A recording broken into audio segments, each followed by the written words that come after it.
Well, good evening. Well, welcome to Pulaski tonight as we kick off 2021 with the most important mission on earth. In light of the last 10 months, in light of the last 24 hours, I cannot think of a better topic tonight for Christians to focus on than the mission of the gospel. There is distraction galore in our nation right now. Your time and your focus is being used in so many different ways. But the most important thing, I'm afraid, is being neglected. And brethren are getting their eyes off the ball tonight. I want to refocus your eyes and your mind on the mission of the church. There isn't a more important mission in your life. There's not a more important topic in your life. I love what I do because I get to talk about the most important thing every time I walk onto the stage. And I'm going to do this about 35 times this year. We went to 32 churches of Christ last year. We trained 32 congregations on site. We were in 14 different states. And at the end of the year, we go to those churches and we want to know if it works or not. We want to know, is what we're teaching effective? 370 baptisms, not in India. We had them in this country. Brethren, if you'll do this, I want to start out by making an impression upon you. If you'll give this time, tonight, tomorrow, if you'll focus on this seminar has the potential to change the culture in this church. It has the potential to make a heavy impact, a change in your life. We're going to talk about things that I know that are working, things that you can do that are simple. I'm not here to train your preacher. I'm not here to train your elders.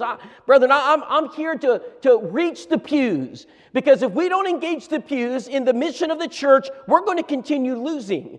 It's exciting to be here tonight. It's exciting to see this number here because we can make change in Pulaski. We can change Tennessee. And if God be willing, we can even change a nation through the gospel of Christ. So here's what you need to do first. Take that workbook, that guidebook you have in your hands. Go to the very last page, and you're going to notice there's a note section there. If you don't have paper, that's yours. Even if you do, you might want to use it. Put it all in one place. Write this website down. Evangelism.housetohouse.com. There's no www. If you put it, you won't find it. This is kind of like a private website for members of the church, and well, really anyone can access it, but this is a training website. This website is going to give you tools that you need to be effective in soul saving, so I want to encourage you to do that. Again, it's evangelism.housetohouse.com. Very simple. Write it down in that notes section. I'm going to give you notes to write down in this seminar, things you need to know. This is a training boot camp, if you will. This is a school. You're enrolled. In fact, for the next 12 months, I'm going to interact with your elders and your preacher through them to this church. And that you're enrolled, you're going to get assignments. This church is going to we're going to have feet to the fire reports. I want to know where you are. A few days from now, I'm going to contact Brother Jonathan. If he's my point of contact, I'm going to say, where are you? What have you done? I mean, I'm going to be in a week, 2 weeks. We're going to be giving you information, giving you a blueprint, things that you can be doing. We want this to be not a gospel meeting that perhaps 2 weeks later someone says, well, what did you hear? Well, he was a good speaker, and I think he talked about. No, I want this to be something that you remember the rest of your life. This is something that changes course. And I'm going to tell you why we've got to change course. I'm not here to change doctrine. We don't need to change doctrine. The doctrine's fine. It's been fine for 2,000 years. But brethren, we must change course. So we developed this school. And I was asked by Brother Alan Webster several years ago, Brother Rob, can you put it under the umbrella of House to House? We'll give you resources, promotion, advertisement, website, technology, designers, and things that I don't do well. And that's what they've done for us. And so now we're taking this school all around the country. And so this is a school where we come to your place, we enroll the church, and we begin training. And this is a boot camp, if you will. You're in a 24-hour, 48-hour boot camp. We're gonna give you as much as we can give you. We're gonna train you, put the tools in your hand, and show you what to do with it, how to do it. Now you hold in your hand some of that training tonight. This is training that is simple. Most of it's common sense. We just need to be reminded. I want to remind you of Proverbs 11:30. The Bible says, the fruit of the righteous is the tree of life, and he that winneth souls is wise. Not a wiser thing for you to do tonight. There isn't anything. I pray God there are members of the church watching tonight. We need to be here if we can, but if we can't, I pray they're watching. And this is crucial. There's a wiser event in earth. I know you could be occupied right now on Facebook or Twitter. I get it. I understand the news might captivate you right now. I understand there's a lot of things out there. Maybe you're concerned with COVID numbers. I get all that. But brother, let me be clear about this tonight. This is your mission. If you get all the other stuff, if you solve all the other problems that fail in this, you fail. We're talking about eternity tonight. We're not talking about the fate of a nation. We're not talking about the fate of health. We're talking about the fate of eternity tonight. This is why this is so important. So I want to outline this for you. This is kind of where we're going. This is what it looks like. Number one, this is our first lesson. Let's get motivated. Why do I begin with motivation? Because most of us do not believe evangelism works in the United States of America. In fact, if I'd have told you, if I'd have started out, and I may do that this year, we've had 370 baptisms. Most of you would have said in India. Did you go to India? Because in India you get 370 baptisms. No, did you go to Africa? Did you go? Where did you go for 370 baptisms? Brethren, we went to the United States of America. It can happen in this country. And so most of us don't believe that. And if you don't believe it, it will never happen.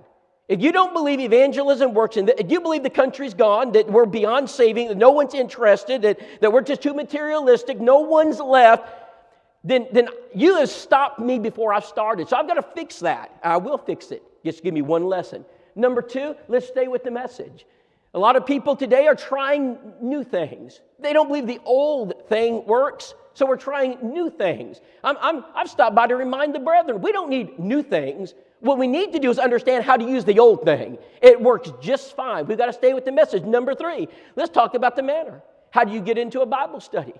It's not that you don't want to do a Bible study. You're here. You wouldn't be here if you didn't want to do a Bible study. You just don't know how to get into it. I'm going to teach you how to do that. Number four, I'm going to give you a method. If you have no method, if you have no method, then nothing else really matters, does it?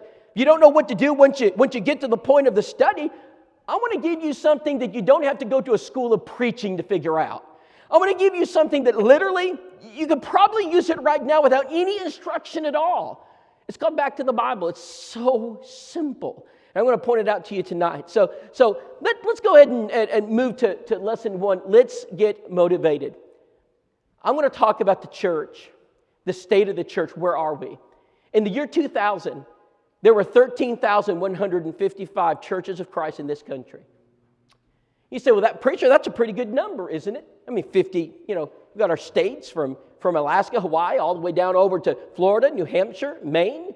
13,155 congregations, pretty good. But in 2009, that number shrunk to 12,629. 2015, it went down to 12,300. In 2018, it went down to 11,965. Do you know where it's at today? Brethren, I wish it was 11,965. Brethren, we're hemorrhaging churches. There are congregations right now that have been closed, and I don't know if they're ever going to open up again. But there's something about that number line that should reach the core. The trajectory is all wrong, isn't it?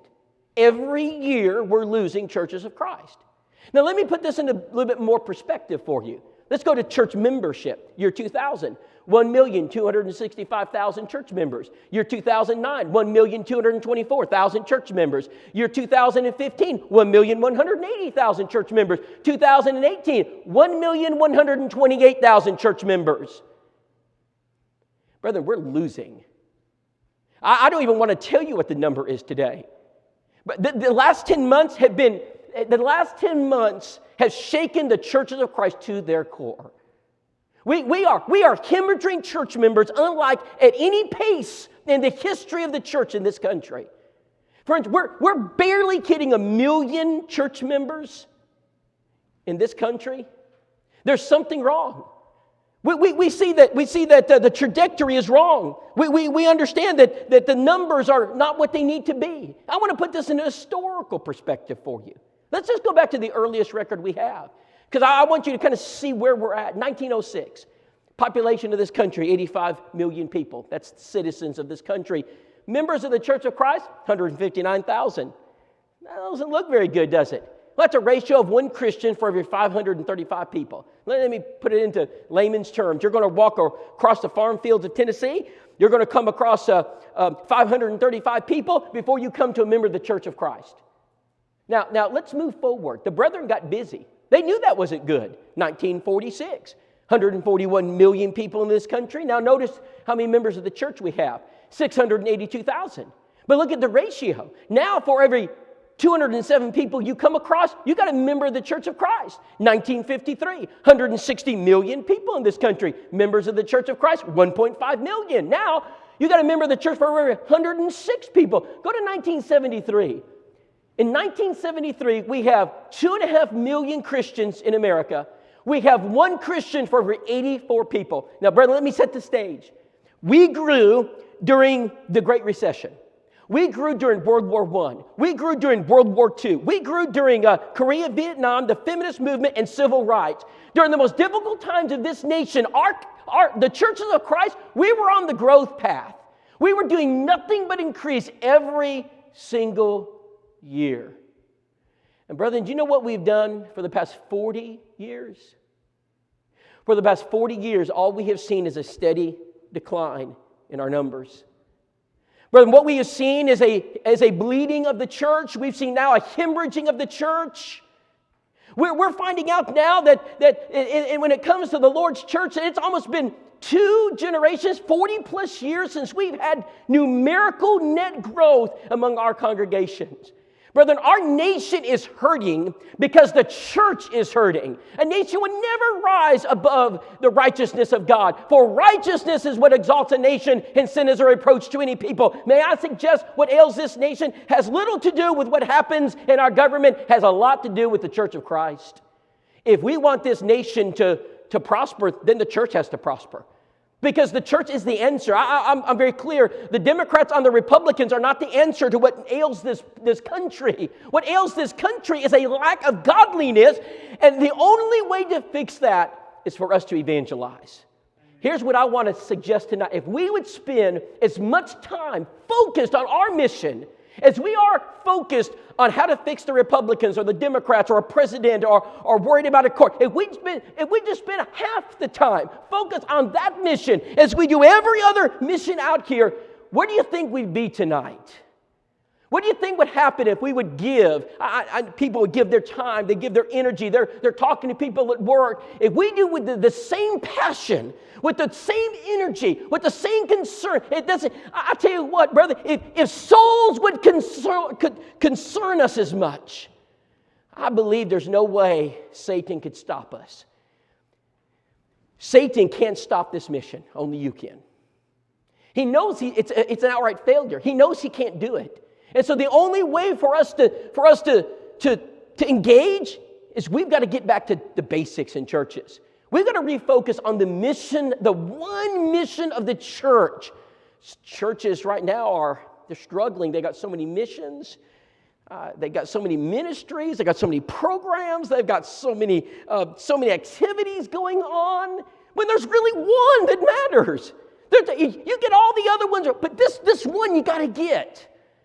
Christians in America don't believe this works. I know that. In fact, they've seen failure for so long that most of them they turn you off before you even get started. There's some of you already are turning me off. I just know because I've been in those pews before. Yeah, I know, preacher, what you're talking about. I get it. Our country's just too far gone now. We just can't turn around. I want to ask why. Why do we have that mindset? Why are we like this in the church today, where we've accepted failure? You wouldn't accept. You don't accept failure with your sports teams. You fire the coach, right? You don't win, you fire the coach. How long do you think Pruitt's going to last? He better give some W's, or he won't be here very long. Why? Because you don't accept failure. You eventually you got to turn it around. And so. We know that's at the most basic level. How many of you have a business? How many of you work in a business, own a business? How many of you would take failure for 40 years? 40 years of negative numbers. You'd be bankrupt. Dear friends, only in the Church of Christ we accept numbers like that. We've got to say, this is unacceptable. We've got to do something different. We've got to figure this out. We cannot become complacent. We should never allow failure to be acceptable. When I say failure, the numbers bear it out. There's something that happened in my family many years ago, and I want to share it with you tonight that really changed my perspective. And here's what I want to do tonight. I want to share this with you because this is going to be the foundation for everything we're going to do. So you don't want to miss this tonight because I'm going to spring off of it. Every lesson I'm going to spring off this. I got a phone call, and his name was Chris Coyle. I was sitting in my office. I was doing, the important things like a church bulletin, And I was getting it all ready, and the phone rang, and hello? He said, hey, he says, name's Chris Coyle. I said, hey, name's Rob Whitacre. And he says, you the preacher at Willette? I said, yes, sir, name's Rob. And he said, hey, I'm a preacher at Somerville, Tennessee. I said, nice to meet you. I said, what can I do for you? He said, I need you to do a Bible study. I said, man, that's great. I've always loved Bible study. I said, this is great. I said, what's their names? He said, well, I got this young lady at the church named Scarlett Mitchell. And she married this man, William, and William converted her, and she wants someone to do a Bible study with her parents now. I said, man, this is great. I said, what are their names? Jackie and Sheila Birdwell. I said, I can handle it. Jackie and Sheila Birdwell. I put their names down. I said, got any more? Get phone number, address, and I said, I tell you what, brother. I said, when do they expect me?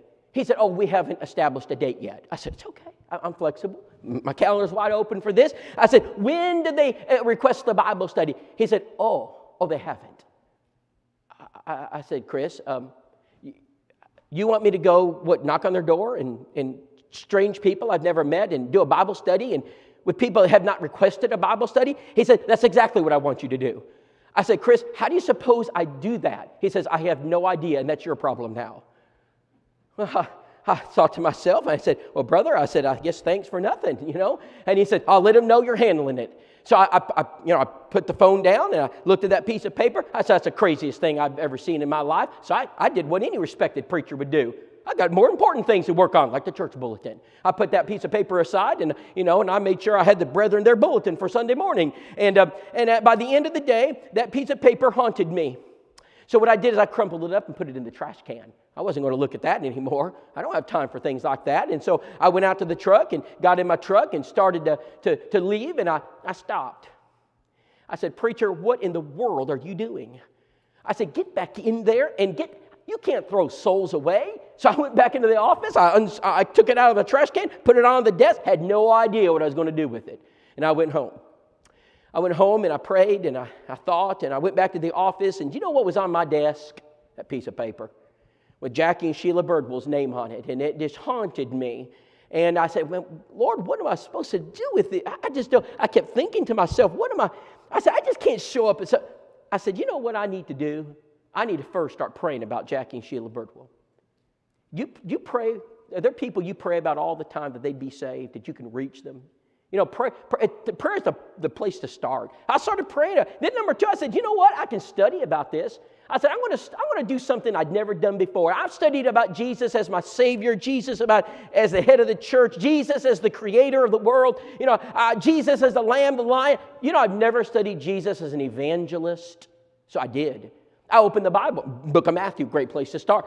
What did Jesus do? Here's what I found. The things that Jesus did that made him successful, I didn't do those things.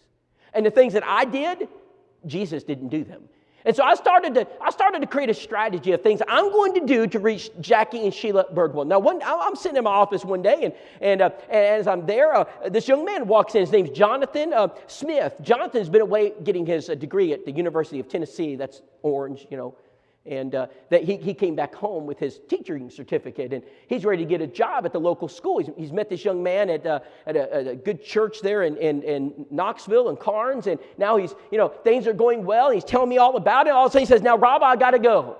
I said, "Where you going, Jonathan?" He says, "Go see my best friend, Evan Birdwell." Jonathan, is the Evan Birdwell related to this Jackie and Sheila Birdwell? Oh, yes, Rob. Oh, those are like my second parents. I said, take me with you. take you with me? I said, yes, sir. I said, I'm going with. He said, why would you want to go? I said, here, and I told him the whole story. Well, I got in the vehicle, and I said, Jonathan, don't have to say anything. Just introduce me. But don't tell him I'm the preacher. Just tell him I'm a friend. And so he knocked on the door. Sheila opened up. Jonathan. Oh, man, this is Jonathan. Jackie, Jonathan. It's like the lost son had come home. They're grabbing him and hugging him, and she looked at him. Well, who's got with you there? And he said, well, that's just my friend Rob. Well, any friend of Jonathan's a friend of mine. Come on in, And so I walked in the house, She had, like any Southern lady, she had her sweet tea and chocolate chip cookies just ready to go, And we sat around the living room, and we just visited, and it was so pleasant for about 20 minutes. Who'd you say you were again? I said, yes, ma'am. My name's Rob Whitacre, and I'm the preacher for the Whitacre Church of Christ, and I think you have questions for me. Jackie, the preacher for the Church of Christ is in our house. I sure have some. And boy, she just let them rip. I mean, one right after the other. I knew she would. I mean, her daughters just left the church where they grew up, and but I'm not going to do what I used to do. So I've learned something. Every time she asked me a question, I refused to answer it. Now, I just didn't ignore her, but I wouldn't answer. So she'd ask me a question, I'd roll it forward. She asked me, I'd move it forward. She really didn't understand what I was doing for the first 5 minutes. All of a sudden, she got it. She looked over to her husband and said, Jackie, why won't this man answer my questions? And I said, that's a good observation, Sheila. I said, I tell you what, would you let me show you the answers to the questions? Show me? Yeah, I said, like we'd open a Bible. And I let you read the Bible. You mean like a Bible study? Jackie, can we do a Bible study with the preacher for the Church of Christ? And he says, well, Sheila, I don't think it's ever wrong to study the Bible. She says, well, I tell you what, I'll do this study with you, preacher, but it's got to be a secret study. No one can know. And I said, no, secret study? I said, well, she said, now, you don't understand. I think they'd excommunicate me, preacher, if they ever heard. I said, okay. I said, I tell you, I got a counter proposal. Let me tell my elders. Well, who are these elders? And I said, well, Hugh Wayne Clark, Joe Lynn, and Hugh Clark, and well, I know those men. Well, I grew up with them. You can just tell them not to tell anybody. I said, you got a deal. So I went back to the church, and I got a custom now. I do this all the time. I'm going to challenge Jonathan to do this. Anytime I'm in a Bible study, you're going to know. I'm going to talk about the study. It's a way of teaching you. It's also a way of challenging you. It's a way of praying. I want your prayers. But I couldn't use their name. I said, I got this study. I said, I need you to pray about it. Can't give you the name. So we're praying about it, and I'm talking about it. It's a way of teaching and training from the pulpit. So Jonathan and I, we go to the house the first night. We came up, and Jonathan... I sat around the table, and I said, now, let's open up the green booklet, book 1. We opened it up. She said, now, you just wait a minute, preacher. She said, I need to tell you about my religious experience. And she told me all about it. I mean, there was lightning was striking, she says, and there was a storm coming, and it was at nighttime, and I was coming home, Rob, and she said it was terrible. I couldn't see a thing, and all of a sudden, wham, the lightning came, and the car went over in the ditch, and I was there, and then the Lord came in a still, small voice, and He saved me right there. She said it was wonderful. She said I went to the church and testified about it, and a month later, I became a member. I was saved, and a month later, they baptized me. You don't believe me, do you? Huh? Yeah, you don't believe me, do you, Rob? And I said, well, Sheila, I said, I'm writing it all down. I said, I'm not here to challenge. I said, if that's what you said happened, then that's what you said happened. She says, no, all right. I said, Sheila, would it be okay if we looked at John 8:32? Oh, yes. I said, let's turn to John 8:30. So we did, and we started that study, and they were reading the passages, and it's in your green booklet. It's first verse, and we started going through it. John 8, and she filled it out, and Jackie filled it out. They did a great. You could tell they're not novices. They know their Bible. They could find John, they could find Matthew, and they're engaging in it. You could really tell they were learning. When we were done that night, Jackie looked over at me and says, Rob, he says, there's some things about us you don't know. I said, well, say on, Jackie. He said, I'm the deacon for the local missionary Baptist church. And I said, deacon? I said, I didn't know that. He said, yeah, I'm the treasurer too. Treasurer? I said, boy, this is getting deeper now. He said, and my wife, Sheila, she started the Bible class department over there. She said, they didn't have Bible classes before I started it. I said, wow. I said, that's really something, Sheila. And she says, I've always taught my children the Bible. And Jackie said, well, Rob, he said, now, I teach the Bible class, and do you ever skip verses when you...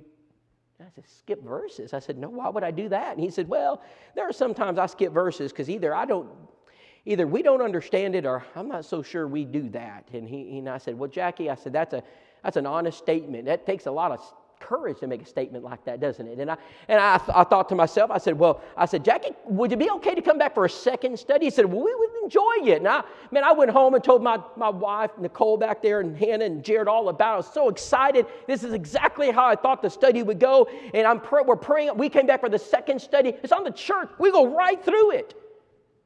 I mean, they accepted everything to buy. In fact, at one point I said this. I said, Jackie, do you have any questions about this? He said, well, Rob, he said, if the Bible says it, we've got to accept it. I said, this is fantastic. So I came back for the third study. Now, in between the second and third study, I knew I needed some more information. You may know what a missionary Baptist is. I didn't. I knew they're General Baptist, Southern Baptist, Northern Baptist, Primitive Baptist, and I didn't know Anabaptist. I didn't know what a missionary. So I called Scarlett. I said, Scarlett, Mom, this is Rob Whitacre. I said, yes, ma'am. Are you the one teaching my mama? I said, yes, ma'am. Oh, man, for 30 minutes, I couldn't get a word in. She's so excited. My mama calls me every day after that saying, and we were talking. I said, well, that's great, Scarlett. I said, Scarlett, I just need to know something. And I said, I need to know. She told me two things that I'll never forget. I'm going to share with you, one now, one later. I said, Scarlett, why did you become a Christian? She said, Rob, she said, after I became a Christian, she said, before I became a Christian, my parents told me, if you do this, they're going to excommunicate you. I said, excommunicate? I said, well, what do you mean? She says, let me tell you what happened. She said, the deacons came. I said, the deacons? And she said, yes, they brought the briefcase. The briefcase? She said, yes, they brought it right in the house. And she said, no, Rob, I was ready for them. She said, I had my Bible. I was going to show them exactly why I did what I did. I wanted to teach my mom and dad were listening. And she said, they opened the briefcase. They pulled it out. What'd they pull out? The tablet. The tablet. She said, it's the roster of the church. I said, what'd they do? Well, they took their eraser and erased my name. I said, okay. I said, and then what? She said, they put the tablet back in the briefcase and they left. I said, what was that all? They were just removing my name officially from our... And my mother was livid. In fact, my mother looked at my dad and said, Jackie, are they not even going to try to get her back? I mean, are they not even going to try to ask her why? She said, I thought you might want to know that. I said, that's really interesting. I've never heard of anything like that before. And we went to that third study that night, and Jonathan and I are pulling up into the driveway, and Jackie knows it's serious. He looked over at Sheila. He said, Sheila, now, I'm glad we've done this study. This has been good. And I think it's good that we understand what our daughter did. He said, but you know why I've been a Baptist all these years? And I'm going to die a Baptist. And Sheila said, shoo, Jackie. She says, I was born a Baptist. Mama's a Baptist. Grandma's a Baptist. Aunt so-and-so's a Baptist. And I'm going to die a Baptist. And Jackie says, I'm glad we've got that covered. And then I knocked on the door. And we walked in and we sat around that table, and I just opened up the Bible and I did lesson 3. I knew that baptism was going to be difficult for them to digest, so I got my chart out. I've given it to you in the guidebook, and I laid my chart on baptism out, and I drew it out, and we started writing some things down. He was looking at the verses. Jackie's very intelligent. He understands. In fact, the problem that night was he got it, and I knew he got it. I wasn't at the end of the study, but I don't always do this, but I called for the invitation right there. I looked at his eyes. His eyes were watering. His hands were trembling. I said, Jackie, what are you going to do with this information? He said, Rob, I know exactly what I need to do, and I'm ready to do it. Sheila looked over at him and says, Jackie, you said we weren't going to do that. And she hit him in the gut, and he leaned over and grabbed his stomach.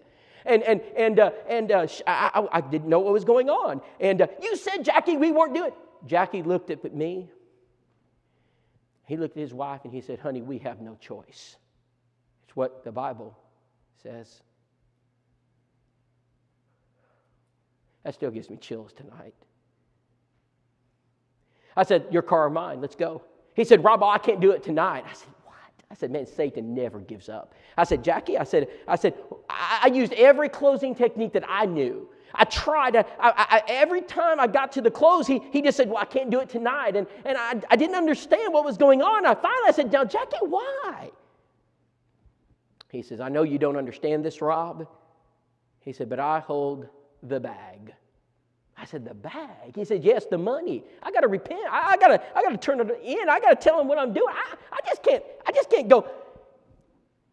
He said, but you can come every night to my house until I do. And we did. Next night, my whole family's at their house.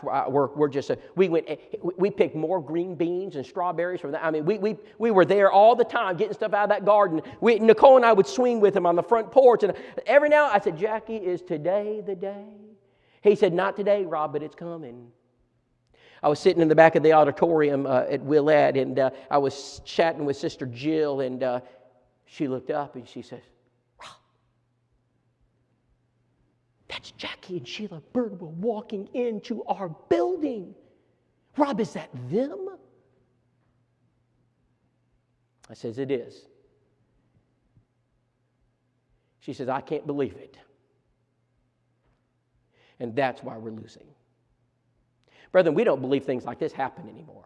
No, we get a benevolent person occasionally, maybe our children if we do our job, and even then sometimes, but we don't get people like Jackie and Sheila Birdwell. I'll never forget that Wednesday night. When Jackie and Sheila walked forward, there wasn't a dry eye in that entire church of 200 people that night. That night, that church wept. They saw something they had not seen in so long. We baptized Jackie and Sheila, and it changed the course of that church. When we started at Willette, we were around 220, 230. We went to 250, 270, 280, 300, and it just kept growing. And it wasn't because people don't move to Willette. We were in the middle of nowhere. They were converted. Tonight, I want to share with you how you can do that. It doesn't matter where you live, what country you're from. Everyone can do that. I want to share with you what happened at Willette. I'm going to give you just a few of these. Right after that happened, Jackie, he's in the pulpit. You know what he's doing? He's leading a Wednesday night invitation song. Isn't that incredible? A Wednesday night invitation. Let me tell you about Evan. Evan's his son. And while we were doing the study, I noticed there's this young man. He's probably 20 years old or so, and he'd walk, maybe a little older than that. He'd walk behind the table, kind of look, He had this young lady, her name's Amy, girlfriend, walking right behind with him. And Evan lived downstairs, and he'd come in the basement down. He'd come back up, and he'd listen, a little bit. Man, first thing I want to do is have a Bible study with Evan, right? So I looked, I said, Jackie, we need to have a Bible study with Evan. He said, oh, but now Rob, Evan's, he's a little different, I said, different? I said, well, what do you mean, Jackie? Well, I don't know if that would work with Evan. I said, well, of course it will work, Jackie. I said, here's what we need to do. We need to do what I would consider a reverse Bible study. So you just need to sit down with Evan, explain to him kind of what was happening with you and Mom, and then Scarlett, and Scarlett, Sheila's listening. She looks at me, she says, now, that's right, Rob. Just go over there and talk to Evan. Now, Evan's sitting in the living room. And so I just go over there and talk to Evan, Sit down. I said, Evan, hey, visit with? Yeah, come on, Rob, sit down. So we were sitting down visiting. I said, hey, your parents have gone through a lot of change lately. He says, yeah, and your sister. I said, can I talk to you about it? He says, don't want to talk about it. Well, I ended that study. And I said, well, plan B, and so we're going to punt. And so I let a little time elapse. I'm trying to figure out what to do. And I want to make sure that I reach him. And I noticed there's something that Evan enjoys in conversation. I'm a pilot. And every time I tell him a pilot story, he gets real excited, Evan, would you like to go up in an airplane with me? I'll take you up. We'll fly around. We'll fly out to the Dale Hall Lake, and, it'd be a great flight. You take me up for free? I said, well, sure, I'll take you up, And he said, man, that's great. Brethren, you can baptize anybody at 5,000 feet. We get up in the airplane. We fly around a little bit, and we're just having a great time together. And, man, this is his dream day, right? So we land the plane in 3 Mike 7 Lafayette. We landed, and we get out of the plane. I said, Evan, today's your day. Lunch is on me. Well, there's only a Subway there, so I can't get in trouble, He said, why don't we go to Subway? I said, great choice, So we walk over to Subway, we sit down, and he's eating. I got him right where I want him. Evan, you got a minute I can talk to you about Jesus? He looked up at me. He says, don't want to talk about Jesus. Man, I said, I was lost. I mean, at that point, I could have 99.9, he's going to do it. And I was just about to throw my hands up in the air, and he stopped me. He said, now, Rob, when I'm ready, you'll be the first to know. I said, I'll take that, Evan. I'll take it.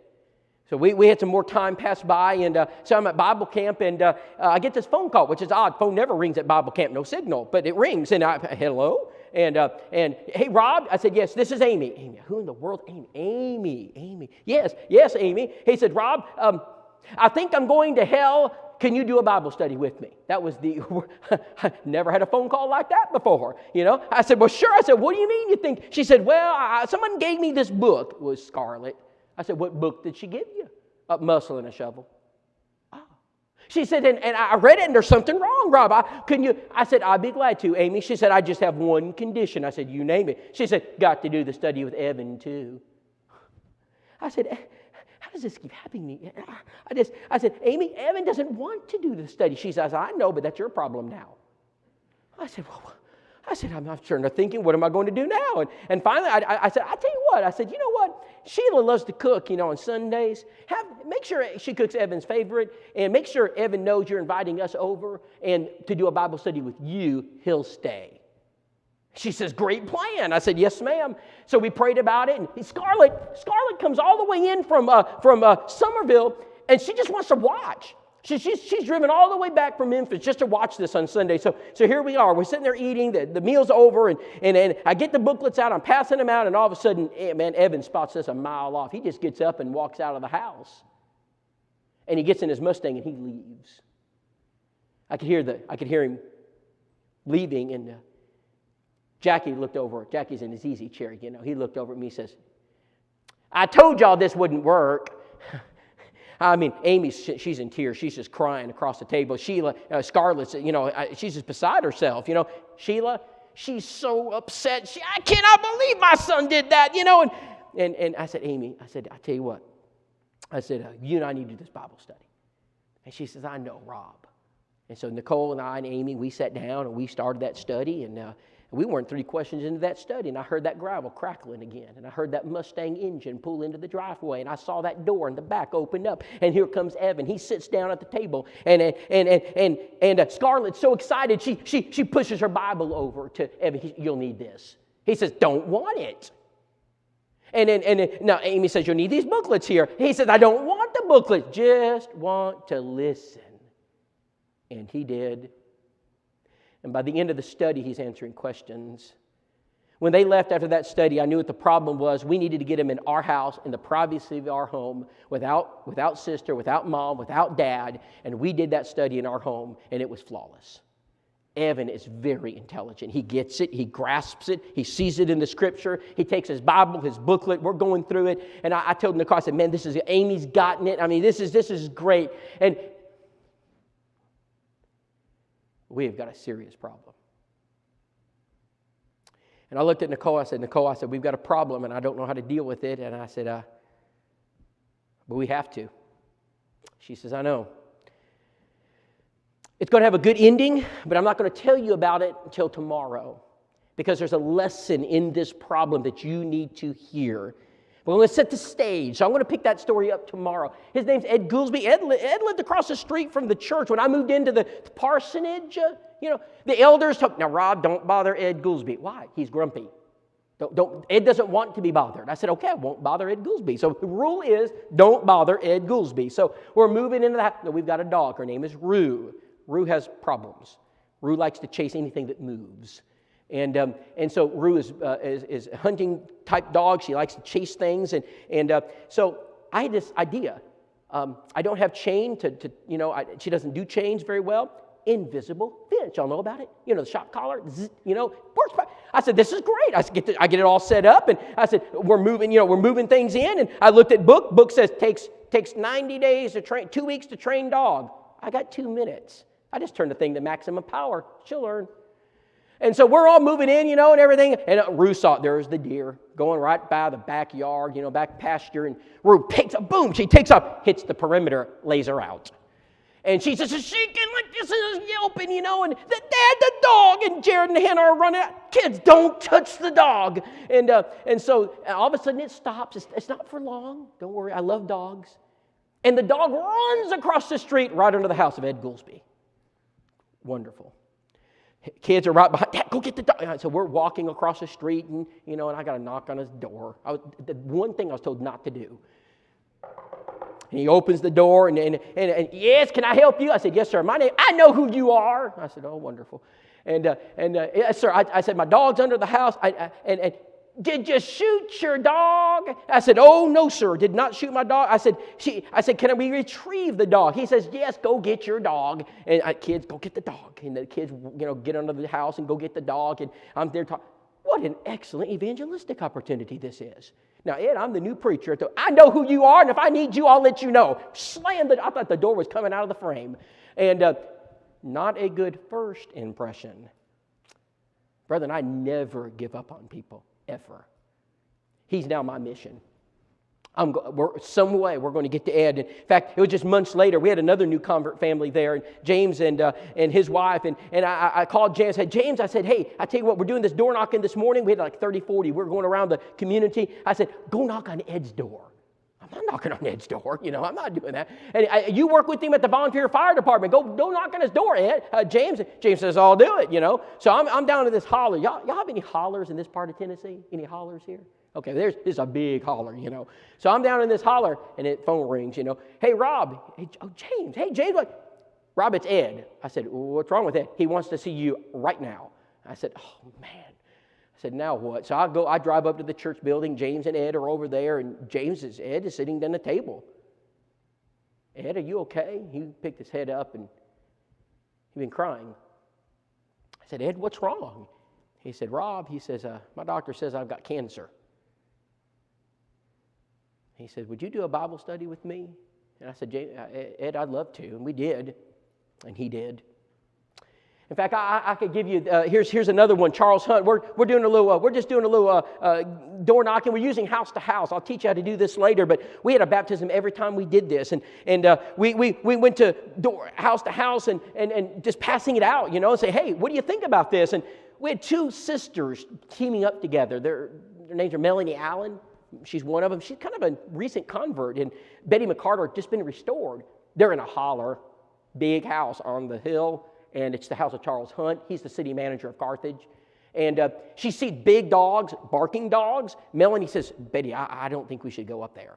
Betty said, but Melanie, this could be the one. And but this morning, Rob said it's okay to observe the Passover still. I think we should pass over. And she said, oh, no, you can't. This could. And so they begin to go up the hill. Charles sees them coming. Mary, the Jehovah's Witnesses are coming again. Mary, I'm ready for them this time. And, Barry, get yourself ready. The Jehovah's Witnesses, I got him. And boy, he's just so ready to go, And Betty knocks on the door, and he opens. He says, that's it. Mary, it's house to house, heart to heart. He sees the publication. And she looks and she says, yes, sir, house to house. Oh, yeah, y'all come on in. I love this. We read it all the time and do the little game and puzzle and the Bible quiz. And y'all come on in. Mary, Barry, I was wrong. Come on. We love you guys. Y'all sit. Betty doesn't know what to do. She's like, I guess we walk in. So she walks in the door, and sits down. And she says, okay, now what do I do? What's step one? Oh, yeah, step one. Sir, would you be interested to know more about the church? He said, we sure would. She says, oh, no. And, oh, no. And, oh, yes, step two. When would you like to do it? Oh, he says, right now. She says, oh, no. And step three, where should we go? He said, we go here, the church building. She says, can you excuse me? She gets up and she walks out of the house. She says, Rob. I said, hey, Betty, what's going on? Rob, I've got a hot one here and I don't know what to do. I said, a hot one? She says, yes, Rob. He wants a Bible study right now. And I said, take him to the church building. And she did. All three of them, 3 adults. I get to the church building. There they are. We sat down. We did our Bible study. We opened our Bibles. They opened their Bibles. And we just started studying the Bible. It was going wonderful until Mary pierced her lip. You ever seen an older woman pierce her lip? You know you're in trouble. She pierced her lip. She slammed her head, fist down on the table. And she said, and she hit the table. She's on kosher. She coasts across 10 foot across the library. Nicole looked at me. I looked at Nicole, and I said, where's she going, Charles? I said, I don't know. Charles went over and talked to her. I looked at Nicole and said, we're in trouble, And they come back, and Charles explained. She says, Rob, he says, Mary wants to know why they've been lying to her when we've been going to church all our life. I said, lying? He'd say, they told her the Bible doesn't say you got to be baptized, but we read it as plain as day in that Bible. You got to be baptized, and we want to know why they didn't show us that. I said, Charles, I don't know. People have different reactions to the truth. You need to know that. Her reaction was to get angry. I want to talk about this later.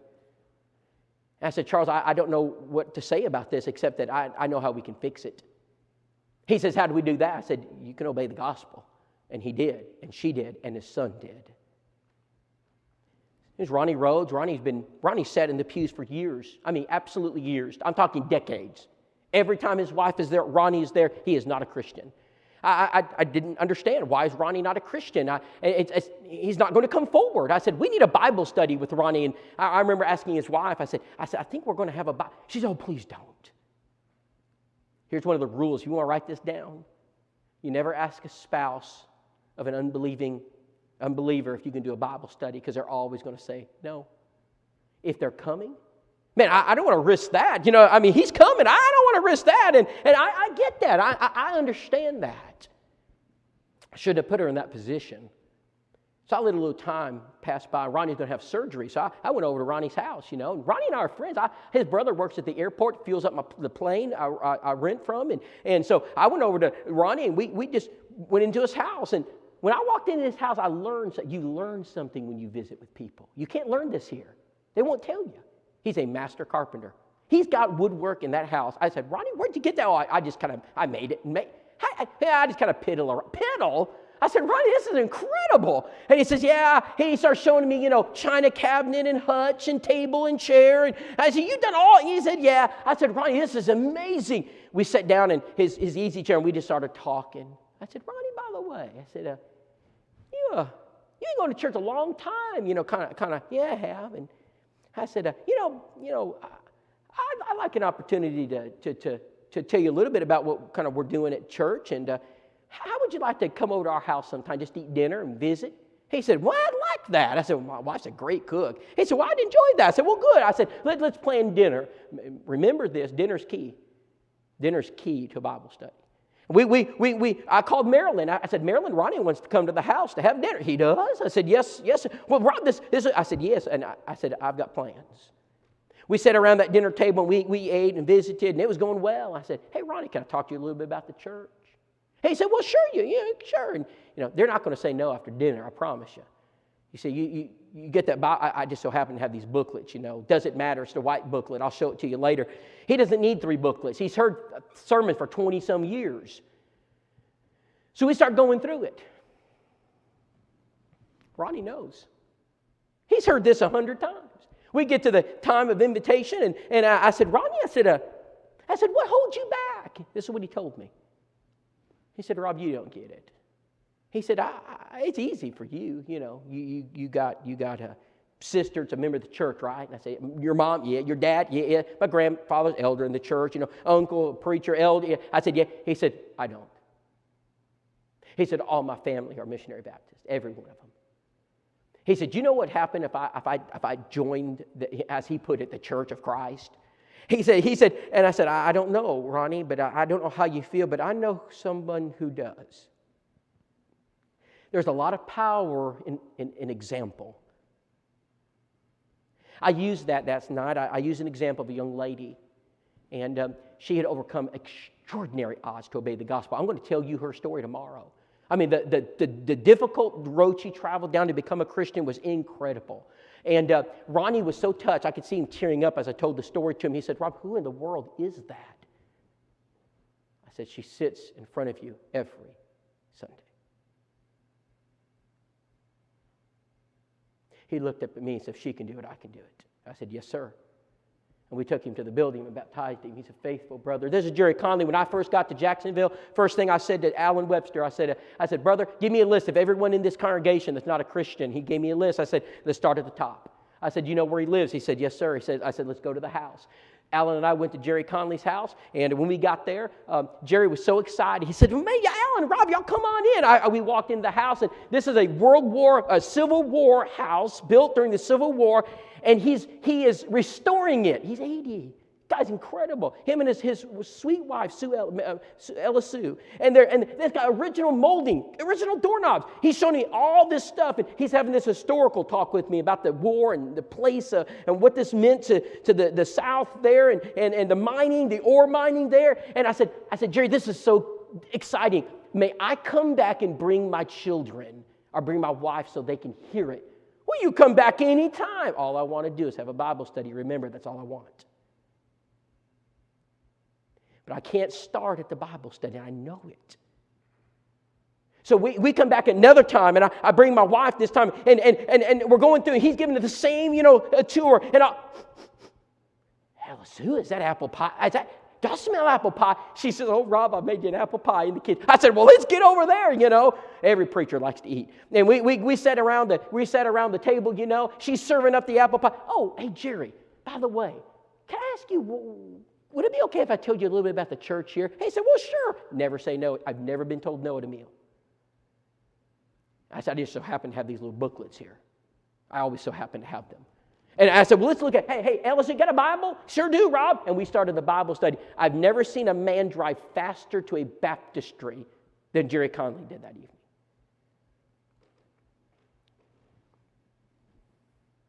I could literally sit here for hours and tell you story after story of people that are coming to know Christ. I got to hear of 370 of them last year. I can't tell you how exciting it is when a church tells me, "Rob, we've got another one. Let me tell you about it. Send your picture. Tell me about it."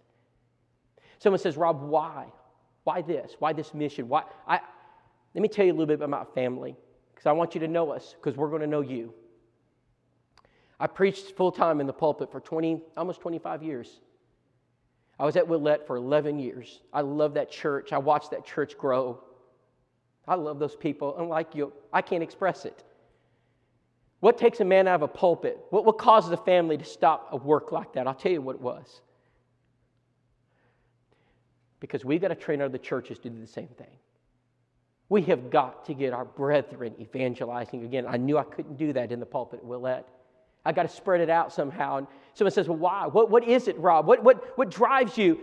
This is the closest I'm going to answer that. This is the closest I can get for you. I think things that happen in our youth kind of form us a little bit. When I was a young man, we moved to Bulverde, Texas. I'm a Texas boy. Dad had a little ranch out there. We had an arena and horses and barn and when we get out there, I was bored. Bored. Didn't have city life, right? I mean, what am I going to do out here, Dad? And he says, Mom said, "Well, go get a friend." I said, "Well, where?" "Just walk up the road." I did. Knocked on the door. I said, "My name's Rob. Can your son come out and play?" "Yeah." Mel came out. That's Mel. He came out and said, "Yeah." We became best friends. Mel and I we rode horses, and later on, vehicle, and we did everything. One day I asked my dad, I said, "Dad, why does Mel have crosses all over his house?" "Oh, yeah, Rob. Yeah. Son, he's Catholic." I said, "Catholic? What's that?" He says, "Well," he explained it to me. I said, "But Dad, I want him to be a Christian." And my dad said, "Teach him." And I did. I wasn't very good at it. I really didn't know what I was doing, but I'd ask, I said, "Mel, why does the Bible say that you got to go down into the water and you guys sprinkle, Well, where's the Catholic Church in the Bible? Why is your first pope married?" Peter's married, He didn't have any answers to that. He said, "I don't know." And one day we're sitting there studying, and we'd done this for years. And finally Mel looked at me and said, "Rob," he says, "I want to be a Christian."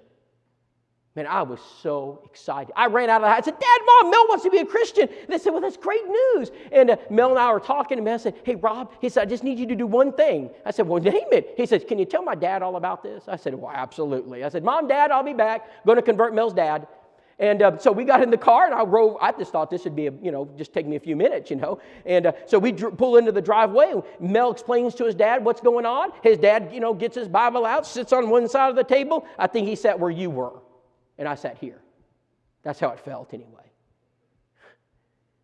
And I started. I did the Bible study just like I did with Mel. Didn't work very well. In fact, Mel's dad got so angry that he slammed his fist on the table. He was so angry. Mel and him were talking back and forth. He said, "Get out of my house." And he's got his wallet out. He wrapped up some bills and he threw it at me like a fastball. He said, "Get out of this house. I better never see you again. You're never to talk to my son again." Mel's dad is a violent man. I know he is. I was frightened. Mel's a pretty big guy. He grabs me. He literally picks me up and carries me out of the house. He said, "Rob, get out of this house. My dad will hurt you." I got out of the house, and he looked at me and says, "I'm sorry." And I went home.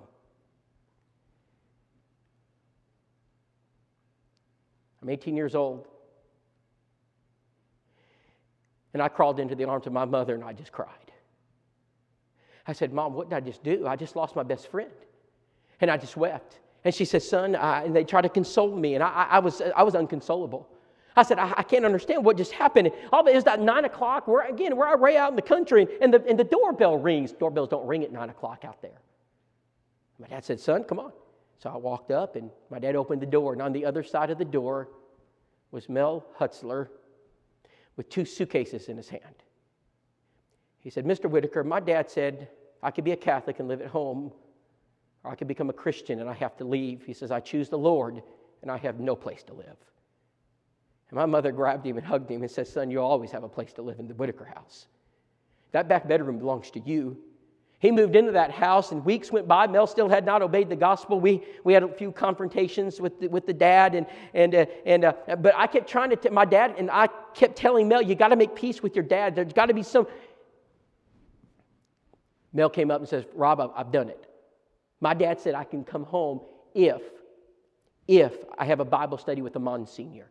I said, "What in the world's a Monsignor?" He said, "It's one level up from a Catholic priest." I said, "Man, this is great. We're going to convert the whole Catholic Church." I said, "Let's get ready for it right now, Mel." And man, we were I still have pages in my Bible underlined where Mel and I were studying together.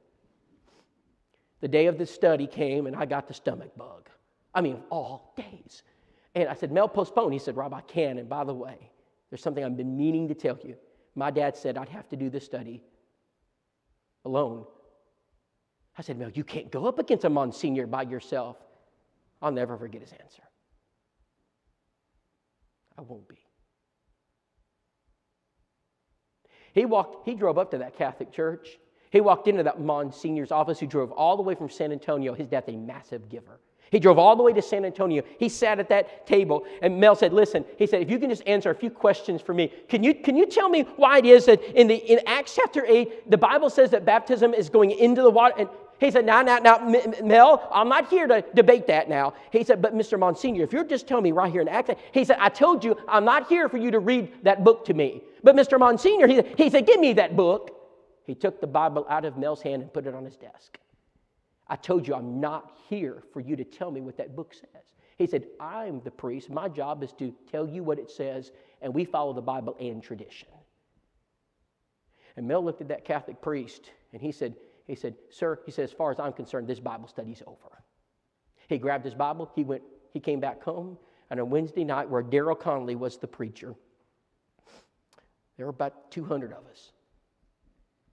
Mel walked forward. The church wept. And I saw Mel, my friend, become my brother. He is the most courageous man I've ever met. We went to preaching school together. Today he preaches at the Northern Oaks Church of Christ, where he was baptized. He's their preacher. Brethren, you can do this. There's no reason tonight why you cannot help your neighbors, your family, your friends come to Christ. In fact, the Bible says, "I say unto you, look up on the fields, look at your eyes, lift them up, for they are wide unto harvest." Brethren, there are people for us to teach who are everywhere. And it's your job. It's your mission.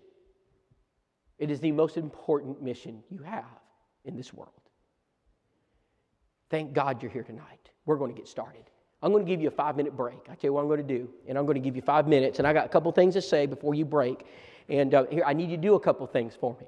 All right, here's what we're going to do. Number one, I need to kind of explain how this is set up. Our job is to train you and to equip you and to get you the tools you need to be successful in evangelism. And it's just quick. I mean, we don't have a lot of time together. So I got some tools to help you. Number one, and everybody likes free things, so I'm going to give you things that are free. And I'm going to ask Brother Burns, if you will, this next session, I would like you to start passing this around for me. And I got 2 clipboards, and I want you to put your name, address, and email. Email's important. Email address on it. And here's what I'm going to do. Every Wednesday morning, I send out something called Reaching the Lost. It's a tip on how to be a better evangelist. And also, it's going to give reports on churches where we go. And it's going to say, in this church, this is what happened. So if we fail, you know about it. But if there's a baptism, you'll know about it. You're going to hear about it. You're going to see the successes. I want to give you accounts of people, of preachers, of members, of sisters and brothers who are doing what I'm training you to do in this week. And I'm going to show you what happens to them. I'm going to show you what happens to churches that started at 10, they're at 50. Churches that were dying, that have turned things around. I mean, the life has been pumped back into them. I'm going to share that with you. Every Wednesday morning, you're going to get it at 7 o'clock Central Time. Now, there's something else I want you to look at. Every seminar, people ask, well, Rob, I can't remember all of this. How am I going to remember all this? Well, we produced this seminar at World Video Bible School. All my lessons are on it. So you can get that at the table in the back, on the table where my son is right there. He's got the Tennessee Pretty stuff on, So we're at home, Can you imagine being behind enemy lines and wearing Tennessee stuff in Alabama? Can you imagine what he goes through every Sunday? And he's a brave man. And so we've got a table full of materials. I'm going to explain what that material is. Here's my first one.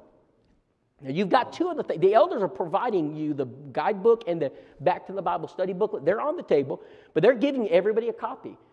This right here I produced at World Video Bible School, and it's the entire seminar. Plus, someone said once, Rob, what does a Bible study look like? I said, well, that's a good question. Some people may not know what one looks like. So we filmed one. We actually filmed a Bible study. And so you can watch my wife and I do a Bible study. We'll take them from the Bible to the baptistry. You can see it. You can learn about it.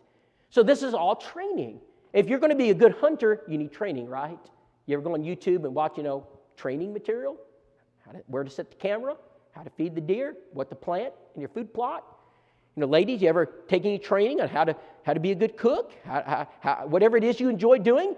Brother, we need training. So that's what that does. That's one of many things I'm going to talk about this week as we go through these lessons. So let's take a 5-minute break, come back in, and get some water, go to the bathroom, and then we'll start the second session tonight. Thank you for being here.